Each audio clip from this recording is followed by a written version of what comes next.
TP. Chandrasekharan വധക്കേസ് പ്രതികൾക്ക് parole വാരിക്കോരി കൊടുത്തു സർക്കാർ.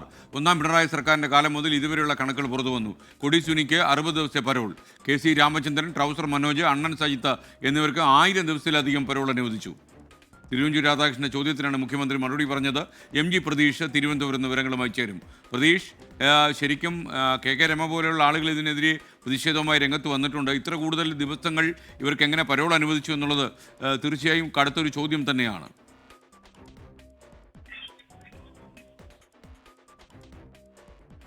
എം.ജി. പ്രതീഷ് വിവരങ്ങളുമായി ചേരുന്നു. പ്രതീഷ്, യഥാർത്ഥത്തിൽ ഏത് സാഹചര്യത്തിലാണ് ഇത്ര കൂടുതൽ ദിവസങ്ങൾ ഇവർക്ക് പരോൾ കൊടുത്തത്?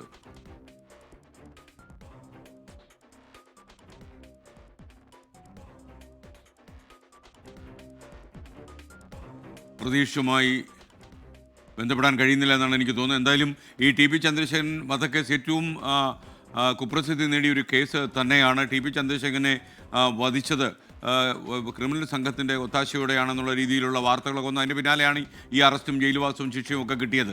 അപ്പോൾ ഇവർക്ക് തന്നെ ഏതാണ്ട് 1000-ലധികം ദിവസമൊക്കെ ചില 3 പ്രതികൾക്ക് പുറത്ത് കഴിയാൻ കഴിഞ്ഞു എന്നുള്ളതാണ് ഏറ്റവും പ്രധാനപ്പെട്ട കാര്യം.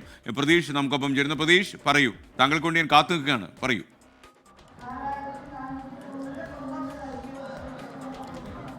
എസ് കെ എൻ സൂചിപ്പിച്ചതുപോലെ തന്നെ നേരത്തെ തന്നെ ഈ ടി.പി. കേസ് പ്രതികൾക്ക് ചില ശിക്ഷാ ഇളവ് നൽകാനുള്ള സർക്കാർ നീക്കം തന്നെ വലിയ വിവാദമായതാണ്. അത് വലിയ പ്രതിഷേധങ്ങൾക്കുൾപ്പെടെ ഇടയാക്കിയ ഒരു സാഹചര്യം ഉണ്ടായിരുന്നു. അതിന് പിന്നാലെയാണ് ഇപ്പോൾ ടി.പി. കേസ് പ്രതികൾക്ക് വഴിവിട്ട് പരോൾ നൽകിയെന്നുള്ള ഒരു സർക്കാരിൻ്റെ കണക്കുകൾ തന്നെ പുറത്തു വരുന്നത്. കാരണം 6ഓളം പ്രതികൾക്ക് 1000-ലധികം ദിവസമാണ് സർക്കാർ പരോൾ അനുവദിച്ചത്. ഇതാണ് വലിയ വിമർശനങ്ങൾക്ക് ഇതിനോടകം തന്നെ വേദിയായിരിക്കുന്നത്. കഴിഞ്ഞ നിയമസഭാ സമ്മേളനത്തിലാണ് മുഖ്യമന്ത്രി ഇതുമായി ബന്ധപ്പെട്ടുള്ള മറുപടി നിയമസഭയ്ക്ക് മുന്നിൽ വച്ചത്. ഈ തിരുവഞ്ചൂർ രാധാകൃഷ്ണനായിരുന്നു ഇതുമായി ബന്ധപ്പെട്ട ചോദ്യം ഉന്നയിച്ചത്. ആ ചോദ്യത്തിനാണ് മുഖ്യമന്ത്രി മറുപടി നൽകിയത്. ഈ 3 പേർക്കാണ് 1000-ലധികം ദിവസം പരോൾ നൽകിയതെന്ന് മുഖ്യമന്ത്രി നിയമസഭയിൽ നൽകിയ മറുപടിയിൽ വ്യക്തമാക്കുന്നുണ്ട്. അതായത് കെ.സി. രാമചന്ദ്രൻ, ട്രൗസർ മനോജ്, അണ്ണൻ സജിത്ത് എന്നിവർക്കാണ് 1000 ദിവസം പരോൾ അനുവദിച്ചത്. ആ പരോൾ ദിവസത്തിന്റെ കൃത്യമായി കണക്കും ഈ മറുപടിയിൽ മുഖ്യമന്ത്രി നൽകുന്നുണ്ട്. അത് കെ.സി. രാമചന്ദ്രന് 1081 ദിവസം പരോൾ നൽകി, ട്രൗസർ മനോജിന് 1068 ദിവസവും അണ്ണൻ സജിത്തിന് 1078 ദിവസവും പരോൾ നൽകിയെന്നതാണ് സർക്കാരിന്റെ തന്നെ ഔദ്യോഗിക കണക്കുകൾ വ്യക്തമാക്കുന്നത്. ഇതിന് പുറമെ 6 പേർക്ക് 500 ദിവസം പരോൾ നൽകിയെന്നും ഈ കണക്കിൽ പറയുന്നുണ്ട്. അത് ടി.കെ. രാജേഷിന് 940 ദിവസമാണ് പരോൾ നൽകിയത്. മുഹമ്മദ് ഷാഫിക്ക് 656 ദിവസവും ഷിനോജിന് 925 ദിവസവും സർക്കാർ പരോൾ നൽകി.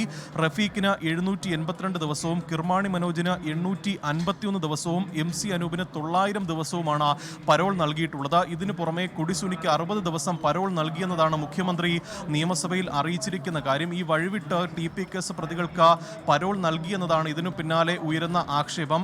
ഈ വലിയ ഒരു ആക്ഷേപം ഇതുമായി ബന്ധപ്പെട്ട് ഇപ്പോൾ തന്നെ പുറത്ത് വരുന്നുണ്ട്. കെ രമ അടക്കം ഇതിൽ വലിയ അതൃപ്തി ഇതിനോടകം തന്നെ ഉന്നയിച്ചിട്ടുണ്ട്. എന്തായാലും ഈ സർക്കാർ ഇതിന് എന്ത് മറുപടി നൽകുമെന്നതാണ് പ്രധാനമായും ഇനി അറിയേണ്ട കാര്യം. പ്രതിപക്ഷമടക്കം ഇത് വലിയ ഒരു പ്രതിഷേധം തുടർന്നും നടത്തുമെന്ന കാര്യത്തിൽ സംശയമില്ല. കോടതിയെ സമീപിക്കുമെന്നടക്കമുള്ള ചില കാര്യങ്ങൾ കെ രമയും ഇതിനോടകം തന്നെ ഉന്നയിക്കുന്നുണ്ട്. എന്തായാലും ടി.പി. കേസ് പ്രതികൾക്ക് സർക്കാർ വാരിക്കോരി പരോൾ നൽകിയിരിക്കുന്നു എന്നതാണ് മുഖ്യമന്ത്രിയുടെ തന്നെ ഈ നിയമസഭയിലെ മറുപടിയിൽ നിന്ന് വ്യക്തമാകുന്നത്. അതും ഈ നേരത്തെ ഈ ടി.പി. കേസ് പ്രതികൾക്ക് വഴിവിട്ട സഹായം സർക്കാരിൻ്റെ ഭാഗത്ത് നിന്ന് ലഭിക്കുന്നുണ്ട് എന്നതായിരുന്നു പ്രധാനമായും ഈ നേരത്തെ ഉൾപ്പെടെ പ്രതിപക്ഷം ഉന്നയിച്ച ഒരു പ്രധാനപ്പെട്ട ആരോപണം. അത് സാധൂകരിക്കുന്ന അല്ലെങ്കിൽ പ്രതിപക്ഷ ആരോപണങ്ങൾക്ക് കുറച്ചുകൂടി കരുത്തു പകരുന്ന ഈ രേഖ കൂടിയാണ് ഇപ്പോൾ പുറത്തു വന്നിരിക്കുന്നത്. മുഖ്യമന്ത്രി തന്നെ ഔദ്യോഗികമായി നിയമസഭയിൽ നൽകിയ രേഖയിലാണ് ഇത്തരത്തിൽ വാരിക്കോരി പരോൾ നൽകിയ കണക്കുകൾ ഉള്ളത്. S K